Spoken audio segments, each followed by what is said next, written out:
Well, good day, YouTube, and welcome to another episode of the Albino Rhino Beer Review. The Man-Child and the Rhino are here to review a fruit beer from the St. Ambroise brew. Well, it's a St. Ambroise product, so from McCausland in Quebec. This is the St. Ambroise Raspberry.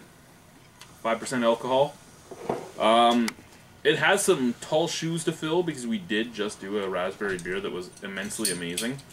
I've had this on tap, so we had to try it in the bottle because they are different. We've proven that in the past. So, can I see your glass, kind sir? I don't think you can. You're blind. That was swift. What kind of beer is that supposed to be? Raspberry. They don't tell you what kind? No. It smells raspberry-y. You kind of got that Frankenberry milk color on the fucking head. Yeah, raspberry ale is what it says. Just ale? Okay. It's very... And yeah, this one actually is unfiltered, unlike the last one we did. A little bit darker color, maybe more raspberries. The head, a little Frankenberry, like you said. Yeah, a little with that little pink hue to it. What's the back? Any chunks? No bits. Okay, this one, unlike the last one, this one doesn't really smell like jam. This one smells like the raspberry itself. This one doesn't smell as sweet. It smells more, more like the tannins are there. More like the skins and everything else were in there, not just the juices. But with the color, you'd expect that. Apparently has a pleasant hop character, typical of all St. Ambrose ales. Oh, yippee. Brewed once a year. Let's drink it.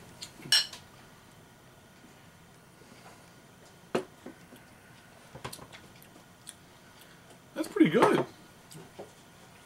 It's nowhere near the flavor bomb that the last stuff was. No, it is. There is a lot of tannins in there. It's very dry on the background. Has some sourness to it.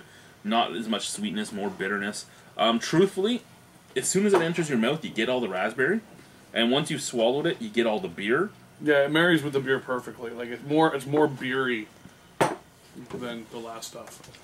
I find it, personally for me, I find it a little too bitter on the end, but that's just a personal opinion on it. It's still a drinkable beer for me. It's just, it doesn't, I don't like the way it mixes. I do understand what you're talking about. It mixes together well, but just personally, I don't like the flavor that comes from the mixing. And again, it has that sour problem that fruit beers have. Yes, but this time it's not sour because of horrible brewing. Yeah. It's sour because the whole berry was probably just thrown in. Yeah, and unfiltered, so you're going to get everything. It's on your tongue and your teeth that there's a film there. Yep. Not a horrible film or nothing, but... I have seen some reviews of people that really hated this online. I don't really hate it, I just don't really like it. If I was going to drink a raspberry beer, there's so many more out there that I'd rather drink. This one is drinkable. On tap, it actually wasn't as good as it is in the bottle, truthfully. And I'm not used to saying that, because usually on tap a beer is going to come out more full-flavored. Yeah. Excuse me. Yeah, it has too much sour going on it. Like, it's funny, like, I eat fruit that's sweet, it's not sour. And, like look at the label, it's raspberry. Raspberries aren't sour. They're tart. All fruit is They are a little tart. And if they were left first before they threw them in, if they were left till they got to that mushy state that me and James were talking about last time, they're going to have more tartness to them. Truthfully, I'll give it a 7. I would buy it again, but I'd have to really be in the mood for it. I give it a 5. Okay. I'm not very impressed. So, 5 from the Man-Child, a 7 from the Rhino. It's been St. Ambroise Raspberry Ale. Au revoir. Oh, yeah. Oh, yeah, you gotta drink.